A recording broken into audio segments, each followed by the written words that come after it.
조현병. 살아가면서 한 번쯤은 누구나 잘못과 실수를 하지 않는가? 내가 직접 한 것이든 아니든 난 잘못을 했고 죗값을 받고 있다. 난 감옥에 수감 중이고 앞으로도 긴 시간 여기 있어야 할 것이다.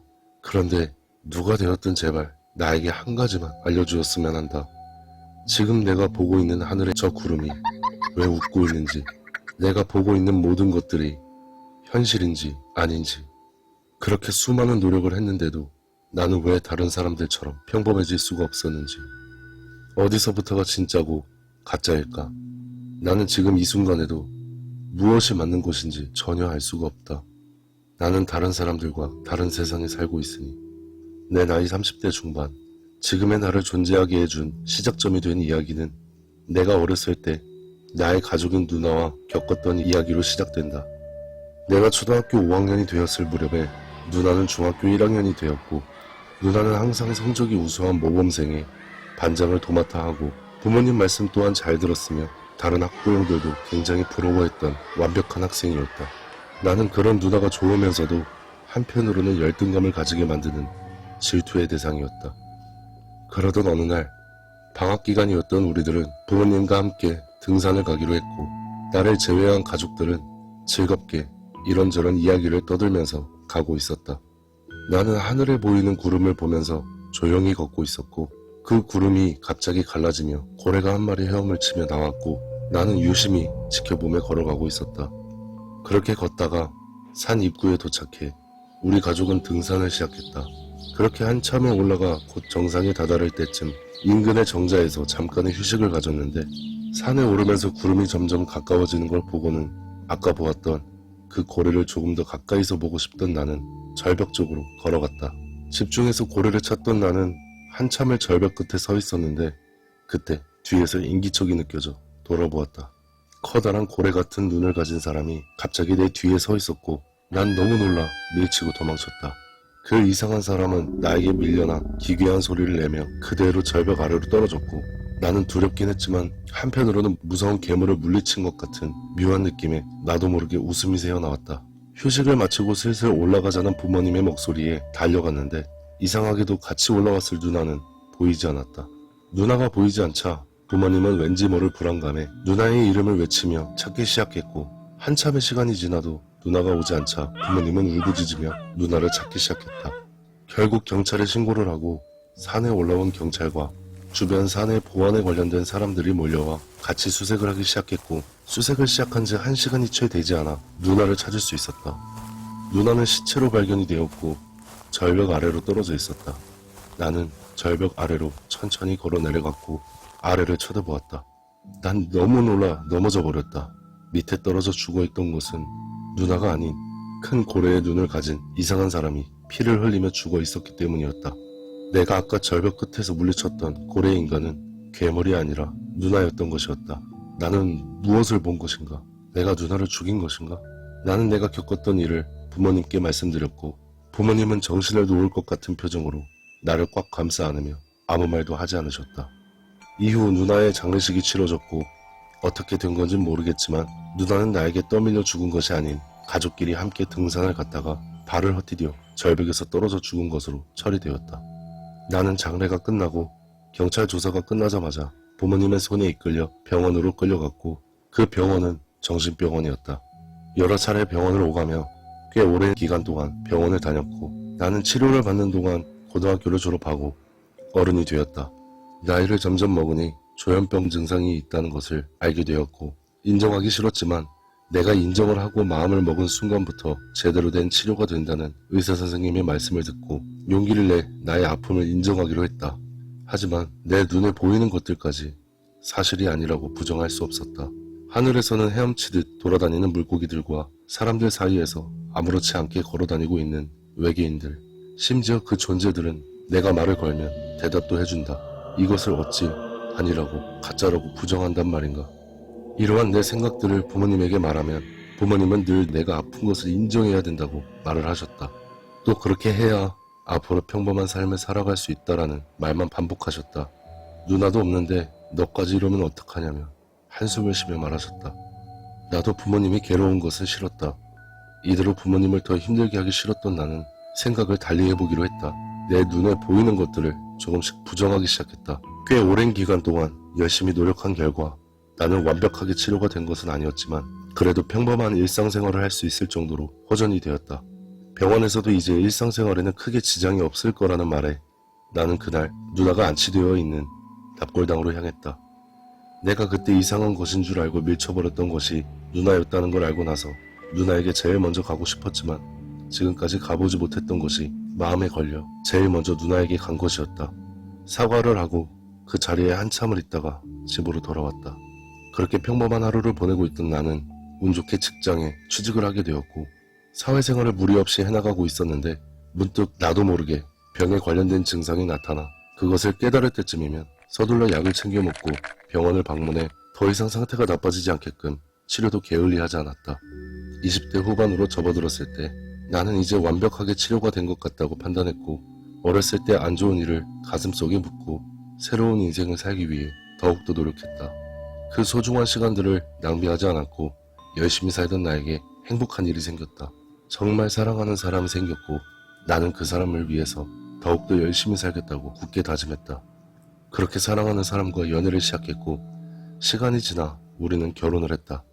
이제 더 이상 걱정할 것들은 없을 거라 생각하니 내 마음속에서는 말로는 설명할 수 없는 안정감이 조금씩 생기기 시작했다. 무엇보다 부모님이 엄청 기뻐하셨기 때문에 더욱더 행복했었던 것 같다. 그렇게 시간이 흘러 결혼 생활을 시작한 지 4년차가 되었을 때 나는 배우자와 나를 닮은 아이를 너무나도 원했고 여러 방면으로 노력해보고 알아보았지만 아이는 쉽게 생기지 않았다.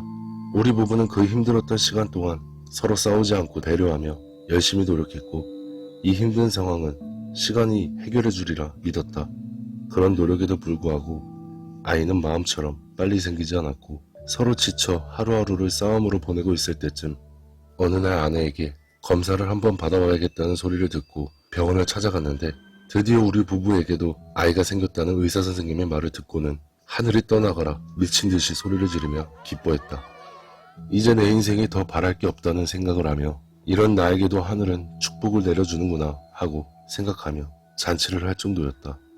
나는 아내가 건강하게 출산을 할 수 있도록 정성을 쏟으며 사소한 노력도 마다하지 않았고 그렇게 몇 개월이라는 시간이 흘러 출산할 날이 얼마 남지 않아 병원에 가서 출산을 할 준비를 미리 하며 의논을 하던 그때 아내는 갑자기 쓰러졌다.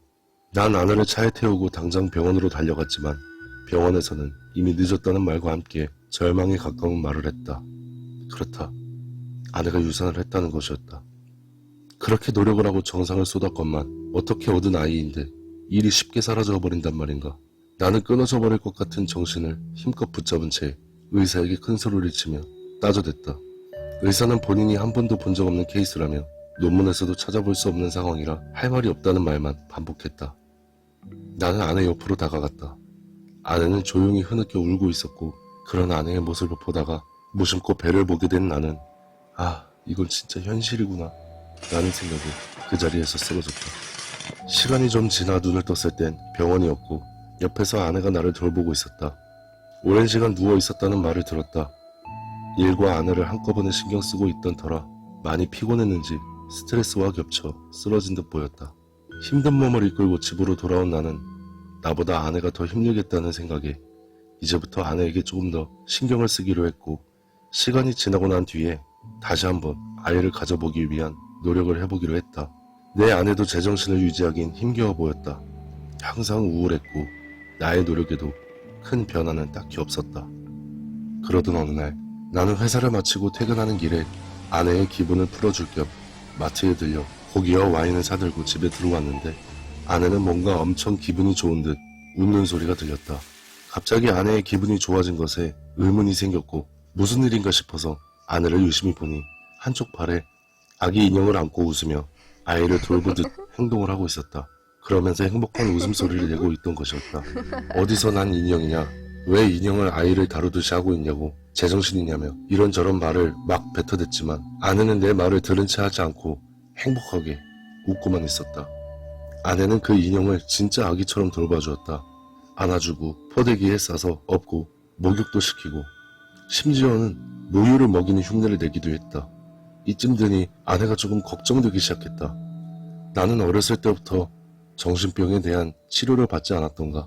그렇기 때문에 정확하게 진단을 하진 못하지만 그래도 저런 행동이 정상인지 아닌지 정도는 쉽게 구별할 수 있었다. 내가 보았을 때 아내는 분명 제정신이 아니었다. 더 이상 이대로 두면 안 되겠다는 생각에 아내를 정신병원으로 데려가려고 설득해 보았지만 아내는 나에게 신경질적인 말만 내뱉을 뿐 내 말을 들으려 하지 않았다. 아내는 계속해서 우리 아기를 왜 인형이라고 하냐며 화를 냈고 그렇게 노력해도 아이를 가지지 못했는데 아내는 왜 갑자기 저 인형에 집착을 하고 있는 걸까? 라는 생각에 답답함은 점점 커져만 갔다. 유산을 하고 나서 꽤 많은 시간이 흘렀지만 아내는 그날 이후부터 증상이 좋지 않았다. 옷 안에다 무엇을 넣어두었는지 배를 부풀리며 생활을 했고 아이를 낳는 신용을 한다든지 힘들다고 울었다가 기쁘다고 웃었다가 너무 다 알 수 없는 행동들을 많이 했기 때문에 나는 남편으로서 너무 안타까웠다. 하지만 처음부터 정신병원으로 데려가 치료를 받게 했었으면 지금은 괜찮아졌을지도 모른다는 생각에 나를 자책하기도 했다. 우리는 이렇게 고통스러운 나날들을 계속해서 보내고 있었다.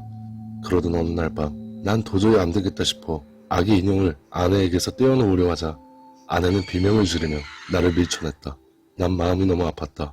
나의 힘든 노력에도 변화가 없는 아내를 보며 상처받았고 지쳐버렸다. 무엇보다 내가 더 이상 도움조차 안 된다는 사실을 깨닫게 되어 더욱더 힘들었고 슬슬 화가 나기 시작했다. 나도 그동안 아내만큼이나 마음이 너무 아팠고 정신을 잃고 쓰러질 만큼 고통스러운 시간을 보냈다. 유산을 한 이후 얼마나 많은 시간을 힘들어했는지 아내는 모른다. 그런데 내 노력에도 불구하고 아무런 변화가 없는 아내를 보며 더 이상 서로의 행복을 위해 배려를 해줘야 한다는 생각이 전혀 들지 않았다. 난 머리 끝까지 화가 났기에 소리를 지르며 인형을 빼앗으려 했고 아내는 인형을 빼앗기지 않기 위해서 더욱 발버둥쳤다. 아내는 나에게 우리 아이를 제발 건드리지 말아달라며 소리쳤고 흐느껴 울며 그 망할 인형을 더 가까이 끌어안을 뿐이었다.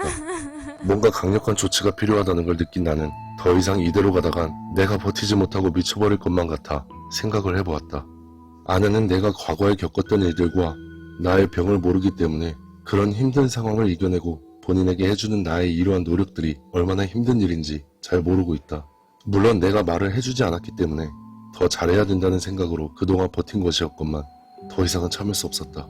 그날 밤 평소와 같이 아내가 인형을 작은 방에 두고 잠에 들자 난 아기 인형이 놓인 방으로 들어가 가지고 나왔다. 생각보다 무거웠던 이 인형을 버리기 위해 큰 쓰레기 봉투를 찾아보았지만 보이지 않았다. 문득 그냥 쓰레기 봉투에 버리게 되면 아내가 다시 찾아올 수도 있을 것 같다는 생각에 나는 그 인형을 벽난로에 던져 아예 태워 없애버리기로 했다. 벽난로 앞으로 걸어간 나는 인형을 불 안에 던져버렸고 화염은 금세 인형을 뒤덮어 세차게 불타올랐다. 그때 아내가 내가 움직이는 소리를 듣고 일어났는지 다급하게 문이 열리며 소리를 질렀고 난 아내가 나를 부르는 소리를 듣자마자 이 인형을 빨리 처리해버려야겠다는 생각에 휘발유까지 부어가며 불을 키웠다. 아내는 미친듯이 뛰어내려왔고 나를 붙잡으며 우리 아기 어디 갔냐며 물었다. 끝까지 변함이 없는 아내를 보며 나는 내가 그동안 아내를 위해 노력하고 얼마나 힘든 시간을 보내고 있었는지 아내에게 소리를 지르며 쏟아부었다. 아내는 내 말을 모두 듣고서 나를 쳐다보았다. 그런데 그동안 한 번도 본 적 없었던 아내의 눈빛에 정신이 번쩍 들었다. 그리고 아내는 나에게 천천히 말했다. 지금 벽난로 안에 있는 게 인형으로 보여? 살기 가득한 아내의 눈빛에 나는 한마디도 하지 못했다. 단지 인형일 뿐인데 도대체 무슨 말을 하는 걸까? 난 아내의 말이 무슨 뜻인지 얼마 지나지 않아 알 수 있었다. 내가 다시 한번 과거와 똑같은 잘못을 했었다는 것을. 그렇다. 정신이 나간 건 아내가 아니라 나였다. 기름까지 부어 활활 타오르는 벽난로 안에는 고통에 몸부림치고 있는 아기 인형이 있었기 때문이었다.